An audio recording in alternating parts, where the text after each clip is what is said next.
तुम्ही तुमची उन्नती कशी होईल याच्याकडे बघा।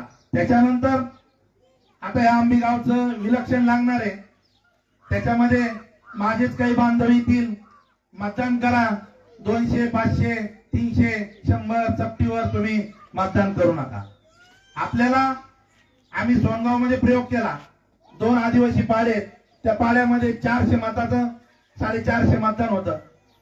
त्यामध्ये बौद्ध असतील, मातंग असतील आणि 350 मतं आपल्या आदिवासींची होती।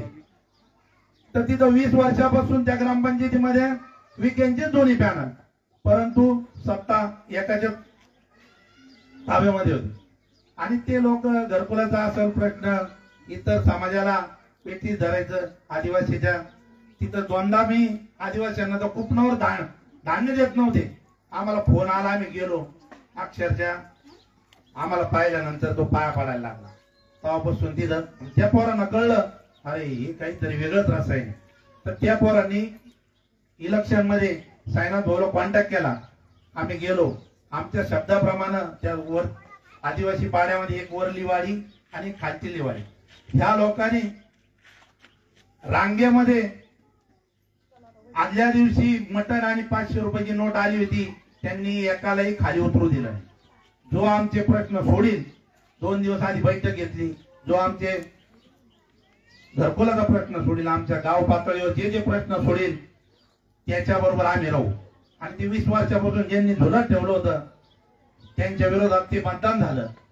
आणि ज्यांनी आम्हाला शब्द दिलता त्या लोकांना आम्ही त्या पाड्यामध्ये घेऊन गेलो, बैठक घेतली आणि त्या लोकांना कटिबद्ध करून त्यांना 11:30 पर्यंत ह्या लोकांनी 350 मतदान असेल, अधिक इतर समाजाचं 400 450 मतं बिगर पैशाचे आणि बिगर मटणाचे तिथं घेतले। आणि दुपारीच तिथं शिंदे नामक सरपंच दुपारीच 2ला जाहीर झाला का सगळं मतदान त्याला झालेलं आहे, ही शिंदेची पार्टी, भाऊसाहेब आंत्रे म्हणून आहे, त्याची पार्टी तिथं निवडून आली।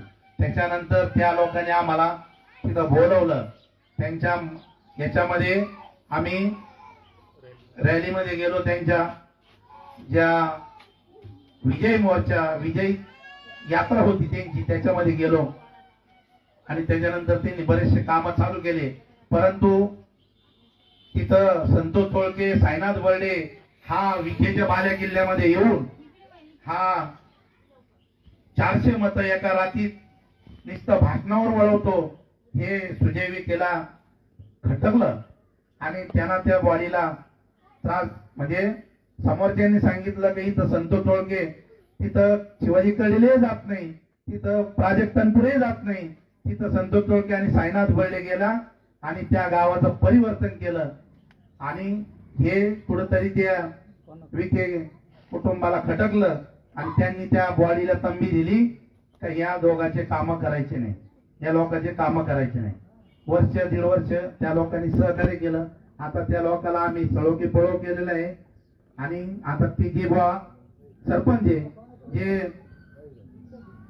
सदस्य आहेत ते लोक म्हणतात आमचे विखे कुटुंबाच्या सानिध्यामध्ये किंवा हॉस्पिटलला संस्थेमध्ये आमचे कोणाची सोने, कोणाचं भव्य, कोणाचं काय, त्याच्यामुळं आम्ही कात्री सापडलेलं आहे। पण आम्ही कागदोपत्री त्या सोनगाव ग्रामपंचायतला सळोकी पळो करून सोडलेला आहे।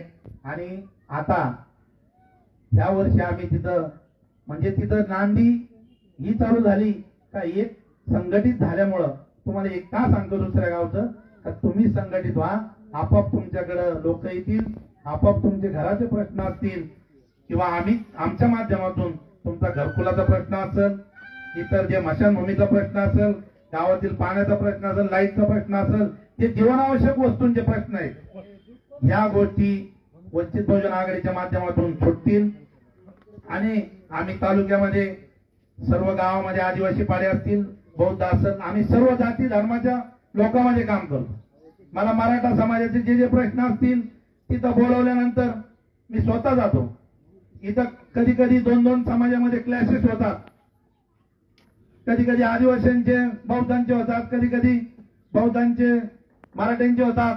आणि हे लावतात भांडणं, हे 2014 पासून आलेलं मनुवादी सरकार आणि त्यांचे गावामधले भांडवळ पिलावळ, आणि त्या पिलावळीला सरळ करणारा फक्त मी एकमेव तालुक्यामध्ये संतोष जोळके आहे. त्याच्यामुळं आपल्याला छत्रपती शाहू फुले आंबेडकर या विचारधारेनं चालायचंय. आपल्याला कोणत्याही समाजाची तिरस्कार करायचा नाही. आपल्यावर जो अन्याय करतो तो गुन्हेगार, आणि मग तो कोणत्याही समाजाचा असला तर त्याला आपण ठोकून काढणार.